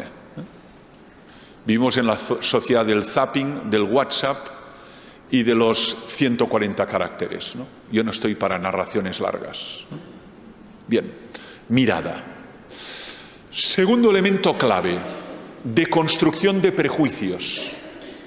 Hay un elemento que enturbia la mirada, que son los prejuicios. Y ahí tampoco se escapa nadie. Cuando uno mira desde los prejuicios, no ve lo mismo. Aquí hay un ser humano, negro, africano, y hay 5 personas mirándola. No ven lo mismo. Hay quien ve un delincuente común, hay quien ve una persona con posibilidades para trabajar, hay quien ve un ser hecho a imagen y semejanza de Dios. Es caramba, sí que veis cosas distintas, ¿no? Claro, porque la mirada no es neutra. Siempre es intencional y procede de un mundo. Nosotros deberíamos verle como imagen y semejanza de Dios. Ya, es que me cuesta mucho, pues tendrías que verle así. Le veo como un delincuente, le veo como una amenaza, le veo como un enemigo, le veo como alguien que ha venido a violar a mi hija y a romper el orden que teníamos aquí y estábamos muy bien, ¿no? Esta mirada está creciendo en nuestro mundo y además tiene rédito político. Y eso es enormemente preocupante. Por lo tanto, cuidado con las miradas. ¿Cómo deshacemos prejuicios? Esta es la cuestión. No voy a prolongarme aquí, pero lo que es verdad es que el prejuicio es un juicio anticipado que hacemos del otro sin conocerle. Como es joven, será desordenado. como es negro, será, como es andaluz, será, como es catalán, será. Somos esclavos de prejuicios ¿hasta qué extremo? Y además se transmiten de padres a hijos. Este es el drama. De manera irreflexiva, espontánea. Pongo un ejemplo. Esto es un coche que circula por la ciudad de Barcelona. El matrimonio, ejemplo muy típico, delante sentado y detrás 2 niños, 4 y 6 años, con el cinturón. Ya. Se para en un semáforo, se acerca una niña, piel morena, llama al cristal, pide. Y el padre dice, caramba, con los gitanos siempre pidiendo. Automáticamente manda un prejuicio en el asiento de atrás. Gitano igual a persona que pide en la calle. No lo sabe si es gitana, no tiene la menor idea, pero ya ha transmitido este prejuicio. Bien, pero no solo eso, llega a su casa, telenoticias, telediario. Una persona ha metido una bomba en un mercado, pongamos de Jerusalén. Dice, coño de moros, todos son fanáticos. Segundo prejuicio, moro igual a fanático. Y esa niña que está allí en el sofá se convierte en un depósito de prejuicios de su padre. De su padre. Es una fuente de prejuicios sin intencionalidad. Los transmite sin darse cuenta. Y ahora costará sangre, sudor y lágrimas extirpar estos prejuicios de esta niña. Sangre, sudor y lágrimas. Extirpar esos prejuicios y que pueda mirar a un gitano o pueda mirar a una persona musulmana sin pensar, cuidado que aquí hay un fanático, cuidado que aquí hay una delincuente. Porque han quedado incrustados en su ser. El prejuicio es un juicio anticipado, es una cortina. Y si uno no la levanta, no ve al otro tal y como es, sino que lo ve siempre distorsionado. Es catalán pero es buena persona. ¿Cómo? Es andaluz pero es trabajador. Incluso en el lenguaje coloquial aparecen prejuicios de esta naturaleza, ¿no? Es católico pero piensa. Porque si es católico se obedece a su santidad el Papa sin pensar. Oiga, pero ¿usted qué idea tiene de la Iglesia y del catolicismo? ¿Quiere que le empiece a explicar desde los padres griegos hasta Karl Rahner la cantidad de pensamiento que se ha generado en torno, por ejemplo, el prólogo según San Juan? ¿Qué significa que si es católico no piensa? ¿No está terriblemente usted sujeto a prejuicios anticlericales? Si es monja, seguro que es una mujer estúpida. ¿Quiere que le presente monjas que están trabajando en el Raval de Barcelona acompañando a enfermos de SIDA en las postrimerías de su vida? ¿O ayudando a prostitutas a salir de la calle, jugándose el tipo? ¿Quiere que le presente? Tenemos que romper prejuicios. Nietzsche decía que la filosofía se hace con el martillo. Y el martillo sirve para romper prejuicios. Y hay muchos prejuicios respecto colectivos, ancianos, jóvenes, adolescentes, africanos, rumanos, gitanos, toneladas de prejuicios que transmitimos de manera inercial, inconsciente, de generación en generación. Y también hay grupos políticos que les interesa fortalecer esos prejuicios, generar animadversión, generar actitud hostil frente a ese colectivo y convertirlo en el que René Girard dice el chivo expiatorio. Este es el responsable de todos nuestros males. Qué bien que estábamos sin él. Pero vino él y llegó el problema. ¡Qué error, Dios mío! ¡Qué error! Esta teoría del chivo expiatorio ha sido discutida y criticada durante más de 75 años, pero sigue funcionando políticamente. El problema son los que vienen. Nosotros éramos felices, ordenados, correctos y decentes, pero cuando vino este, lo desordené todo. Consecuencia, fuera. Descarte. Cultura del descarte, decía el Papa Francisco, en paz descanse, ¿no? Segundo, pensamiento de construcción de prejuicios. Aquí habrá una pregunta: ¿cómo lo hacemos? ¿Cómo nos liberamos de los prejuicios? En un niño es más posible. En una persona de 91 años que siempre ha pensado que la mujer es un ser humano incapaz de pensar, le quedan 3 telediarios a este señor. ¿Alguien de aquí sensatamente piensa que podrá extirpar este prejuicio sexista de su mente? Aunque le presentáramos a Frida Kahlo, Marie Curie, Simone Weil, ahí delante, las 3, la mujer es un ser que no sirve para pensar. Porque hay prejuicios muy arraigados, enquistados, y los hay que son más elásticos. El cerebro del niño, los neurólogos nos dicen que es muy elástico y por lo tanto hay más posibilidades de liberar prejuicio. Pero yo, por ejemplo, 58 años, mucho más difícil deshacerte de prejuicios, porque están enraizados en tu ser, como un árbol que ha enraizado muy profundamente, ¿no? Y ahora levántalo. Un árbol acabado de plantar, con la mano le levantas. Ya, pero un roble milenario, ¿cómo le levanto? Bien, tercera idea clave. ¿Cómo acompañar dignamente a personas en situación de vulnerabilidad? Aquí hay una palabra clave también, que es autonomía o autodeterminación. Acompañar dignamente es no tratarla como cosa, como objeto, sino como un sujeto de derechos. Y por lo tanto contar con ella, su deseo, su voluntad, no tratarla como un objeto de cuidados. Nadie quiere ser un objeto de cuidados. Eso es potenciar su autonomía, eso es potenciar su autodeterminación. Eso es luchar contra el paternalismo, ahora me centraré ahí, muy presente en la educación y también en servicios sociales. Todavía hay una inercia de paternalismo. El paternalismo es un obstáculo a los procesos de emancipación y empoderamiento. Es un obstáculo de primer orden. Lo vemos de qué manera en el mundo educativo. ¿De qué manera? A este niño siempre le han sacado las castañas del fuego alguien.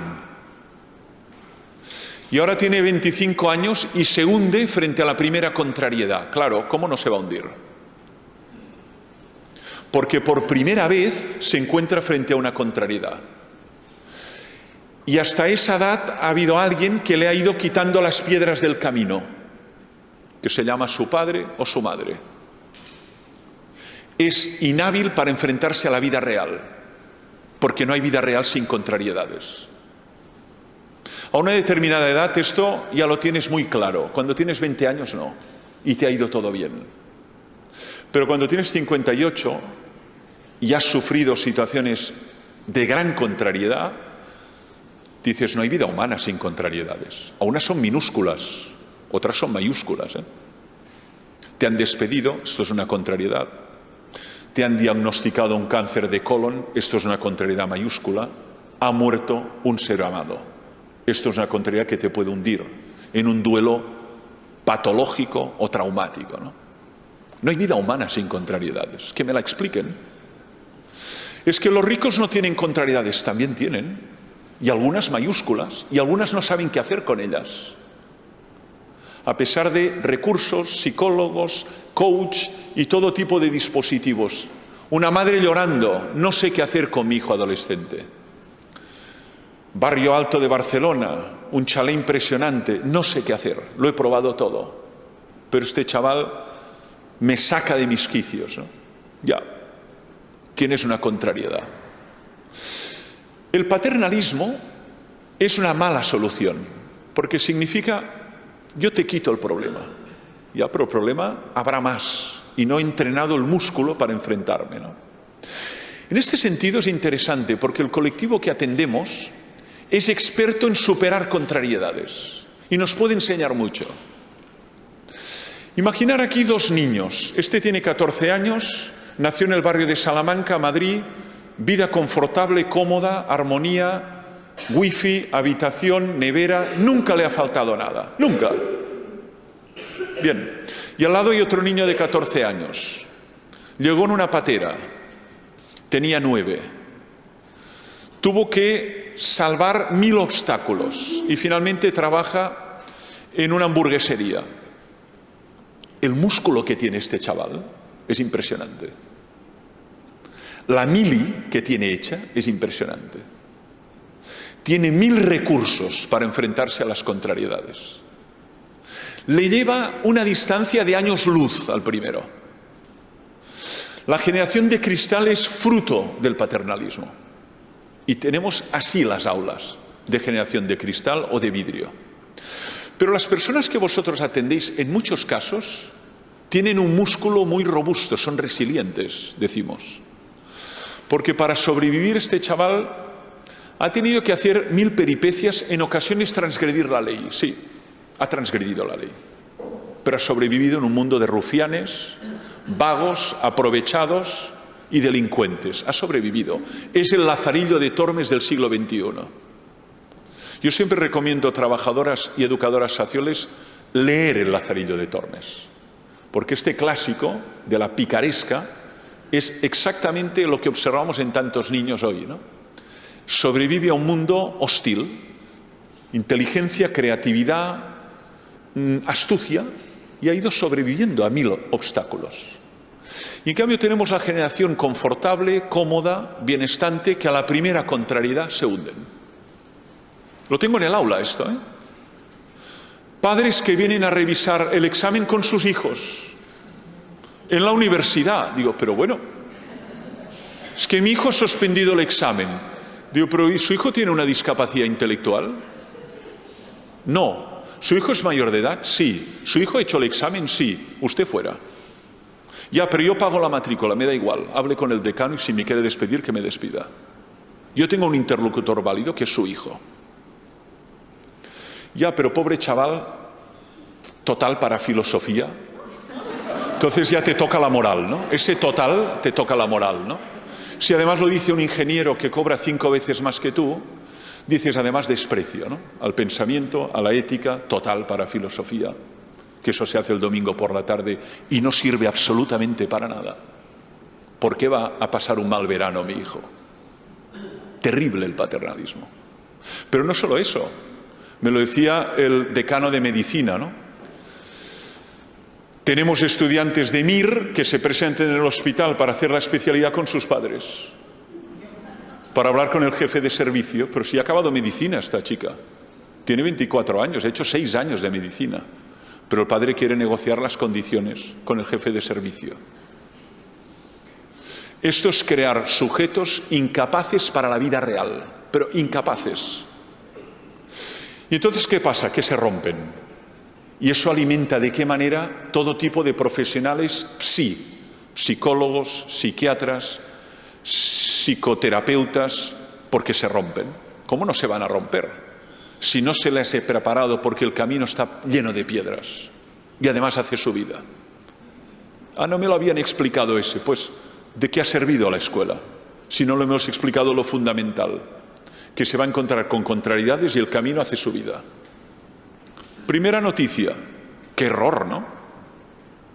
Por lo tanto, cuidado, autonomía, autodeterminación. Y aquí hay un obstáculo que se llama paternalismo. También las ONGs pueden caer en eso, y han caído en eso. Aquí tienes el bocadillo. Cada miércoles, 8 de la mañana, aquí tienes la bolsa de alimentos. Pase a la parroquia el miércoles. Y ese señor hace 20 años que le damos esa bolsa de alimentos. Se ha instalado en esa forma de vida. Y entonces se produce lo que llamamos la dependencia crónica institucional. Usted se ha convertido en heterónomo de una administración, de una ONG, de un ayuntamiento, completamente heterónomo. Depende cada semana de estos. Y no hace una semana o 2, hace 20 años. Y lo peor, y ahora ya viene su hijo, y ahora ya viene su nieto. Eso los marxistas, yo no he sido nunca marxista, pero leo mucho a Marx, le llamaban la reproducción de clase. Se reproduce la clase. Ya venía el padre, ahora viene el hijo, ahora viene el nieto. ¿Y cómo rompemos esta reproducción? Pero es que si le das la bolsa, porque tengo que ir a trabajar. Si le das el piso, si le das la ropa, si usted tiene la ducha. Este es un gran tema, ¿eh? ¿Cómo potenciar la autonomía y evitar la dependencia crónica institucional? Ya digo que hay sujetos que siempre dependerán de una institución. Yo fui voluntario en San Juan de Dios, Hospital de Salud Mental, Almasellas, cerca de Aragón, el último pueblo que linda Cataluña-Aragón. Bien, pasé allí 3 veranos. Al cabo de 20 años me invitaron a dar una conferencia. Digo, no me lo pierdo, quiero ver cómo está todo, las infraestructuras, los profesionales, ¿no? Bien. Había algunos que estaban allí haciendo exactamente lo mismo y diciendo lo mismo. 20 años. Me encontré a un usuario, digámoslo así, o residente, y decía exactamente lo mismo que me dijo a mí cuando yo estaba de voluntario allí. ¿Y sabéis qué decía? Mañana me caso. Bueno, hombre, enhorabuena tú. Cada día decía lo mismo, mañana me caso. Enhorabuena tú. Pues llegué allí, hombre, ¿cómo estás? Mañana me caso. Este señor dependerá toda su vida de una institución, porque si sale fuera es la intemperie. Le pueden explotar, maltratar, matar o le puede atropellar un camión. Siempre será dependiente institucionalmente. Pero el sujeto que puede no serlo, hay que emanciparle. ¿Ya cómo? Esa es la dificultad. Porque por un lado está la compasión, la misericordia, pero por otro lado está el empoderamiento. ¿Y cómo vinculamos ambas cosas, no? Mire, a usted le vamos a dar la bolsa, pero usted podría hacer un curso de lampistería y empezar a ganarse la vida como lampista y no tener que venir aquí con una bolsa. Es más, le daremos la bolsa si se apunta al curso. Claro, esto ya es una actitud condicional, ¿no? Y nosotros hablamos de una hospitalidad incondicional y de una misericordia sin límites, ya, pero eso puede ser objeto de una cronificación de la dependencia, ¿no? Y a usted le damos este piso, ya, pero ¿sabe qué pasa? Que hay 20 familias más esperando este piso social. Lo ha tenido 5 años. Usted lo ha tenido 5 años. No está mal. Y durante estos 5 años, la idea es que usted pudiera, paulatinamente, poder pagar una habitación o un piso y no instalarse aquí, porque hay otros que lo necesitan. Yo no me quiero ir de aquí. Ustedes son crueles e injustos. ¿Qué tipo de asociación es esta que me echa? Y además tengo un contacto periodístico y van a salir a la prensa. Cáritas expulsa a un usuario de un piso social y eso es titular y saldrán en las redes sociales y empezarán a hablar mal de Cáritas y el obispo tendrá que dar la cara, ¿no? Muy complicado de todo, enormemente. Esto ha pasado, ¿eh? Lo que estoy diciendo no son hipótesis o conjeturas, esto pasa, ¿no? Ya, pero escuche, hay otras personas que también necesitan este piso y usted lo ha tenido 5 años. ¿Lo ven?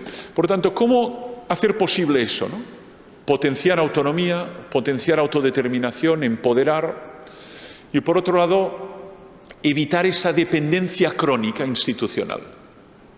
Hay muchos profesionales de la dependencia crónica. Aquí hay la ducha, allí el comedor social, aquí el albergue. Una semana más. Ducha, comedor, albergue. Ducha, comedor, albergue. Un circuito de la miseria. Y este señor lleva 25 años haciendo este circuito. Algo no va bien cuando esto se reproduce. Y además, como digo, lo reproduce el hijo y el nieto. Algo va muy mal, ¿eh? Porque la idea es cortar la reproducción de clase. Su padre vino aquí casi desnudo, lo atendimos, empezó a trabajar y su hijo ha podido ir a la universidad. Caramba, esto es extraordinario. Y su hijo no ha repetido la vida miserable de su padre. Esta es la cuestión. ¿Cómo evitar eso? Bien, hay otro punto, un quinto punto, que es el último que quería subrayar, ¿no? Proyecto de vida. Esta es la palabra clave. He empezado por mirada y la última reflexión es proyecto de vida, ¿no?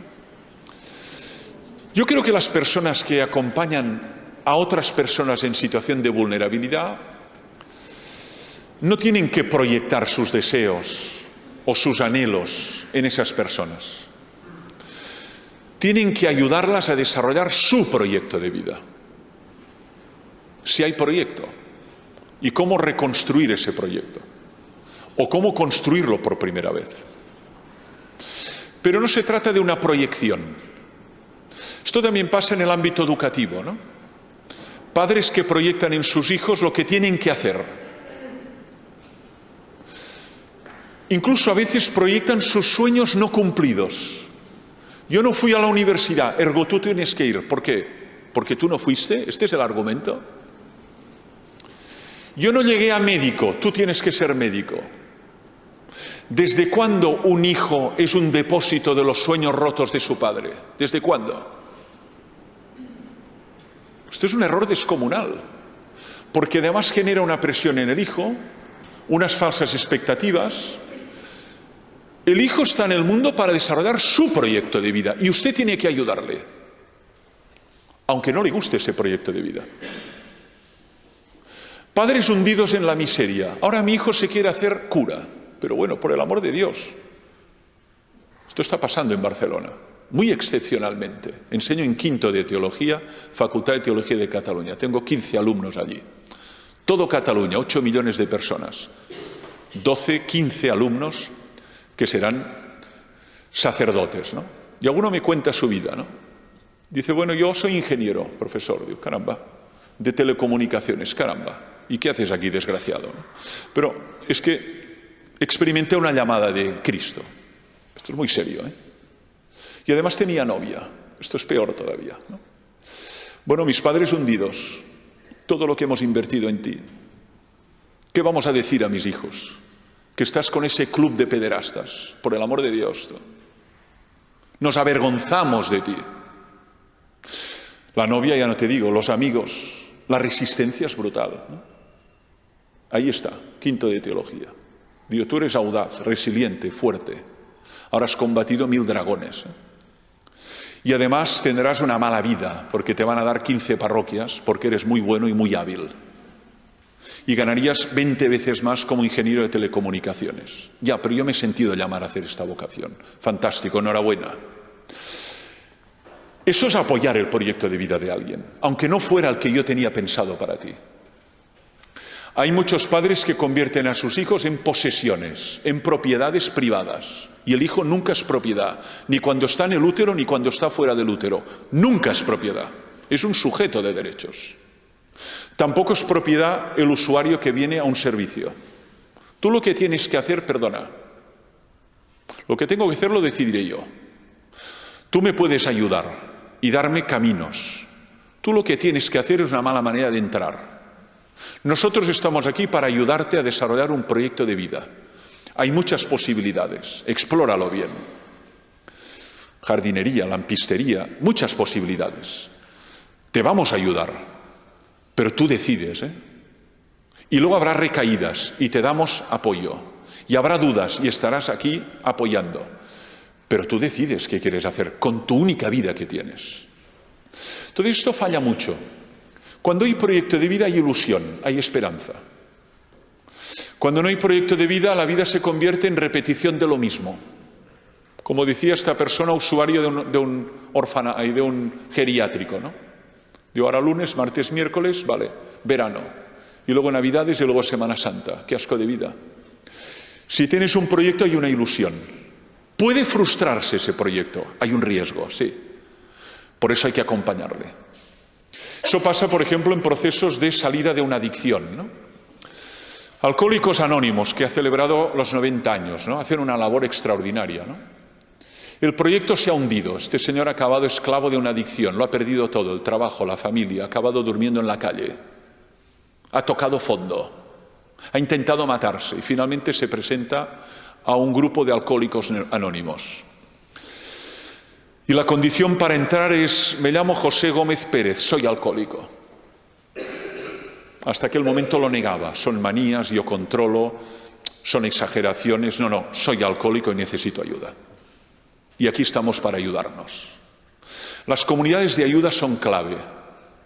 Por eso el individualismo es un enemigo brutal. ¿Por qué? Porque sin ayuda y solo te hundes, claro. Ahora, si hay otros que están en la misma tesitura y nos apoyamos mutuamente, pues vamos a ver si salimos adelante. Habrá recaídas, ya lo sabemos. A veces 10, 20, pero hay que esperar que será posible desarrollar ese proyecto de vida, ¿no?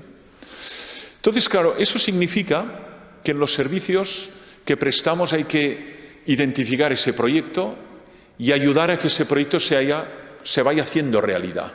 Y eso requiere de tiempo y apoyos. Última idea, ¿no? El señor ha estado en la cárcel y cuando va a solicitar trabajo, naturalmente, y dice que ha tenido antecedentes penales, le cierran la puerta. Estigma, esto le llamamos estigma. Aquí no. No queremos chorizos aquí. Oiga, yo estuve en la cárcel cuando tenía 21 años. Pagué mi delito. Me arrepentí, quiero cambiar de vida. Tengo 47. Deme una oportunidad. Usted es un chorizo y lo será siempre. Esa es la mirada de desesperación. No hay nada que hacer.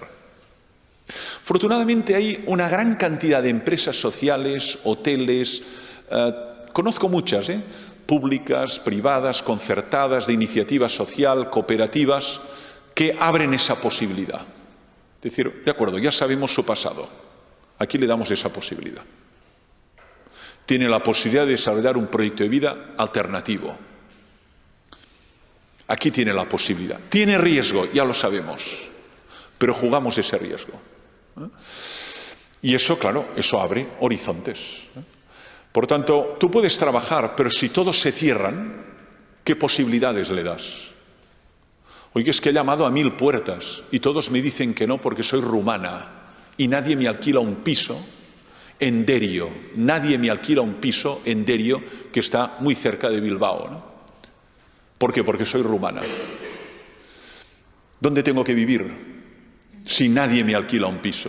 Porque cuando digo mi nacionalidad, despierto prejuicios claramente contrarios, ¿no? Si usted, en cambio, dice que es holandés, o sueco, o noruego, pase. Alfombra roja. Seguro que es un buen ciudadano, ¿no? Es terrible esto. Porque entonces, claro, la solución es la calle, ¿no?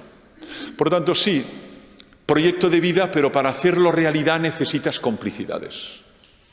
Sin complicidades es muy difícil que ese proyecto alcance éxito y es muy fácil que se frustre. Y entonces, vuelta a empezar. Mi única forma de vivir es la prostitución. Mi única forma de vivir es delinquir. Lo único que me libera es la droga y se ha convertido en un esclavo de una sustancia que para tenerla tengo que robar hasta a mi madre. Esta es la realidad, ¿no? Me he convertido en un esclavo. Bien, 5 miradas, desde 5 puntos, desde la mirada hasta el proyecto de vida. Están interconectadas. ¿Qué os sugiero para la reflexión? Ahora en la una tenéis también casi media horita y luego tendremos un cuarto de hora para el diálogo, ¿no? También formularé 2 preguntas para el grupo y con la esperanza de que dé mucho de sí, ¿no? Primera pregunta, ¿cómo deconstruimos prejuicios? ¿Cómo lo hacemos? ¿Es posible hacerlo? Sí. ¿Cómo? ¿Qué tenemos que hacer para deshacer prejuicios enquistados? Prejuicios sexistas, ageísticos, culturales, eurocéntricos, raciales. Bueno, la taxonomía es enorme, Demasiado joven para este cargo. Demasiado anciano para este cargo. Esto un africano seguro que no lo hará bien. ¿Usted qué sabe, no? Primera pregunta. Segunda, ¿cómo combatimos la dependencia crónica institucional? ¿Cómo la combatimos? Esto es clave, en servicios sociales. ¿Cómo evitar que este señor, de aquí 10 años, esté exactamente aquí, delante mío, pidiendo la bolsa de alimentos, la bolsa de ropa y un piso para vivir? ¿Cómo evitar eso? Aquí las ideas son clave, porque no tenemos fácil solución a estos problemas, ¿no?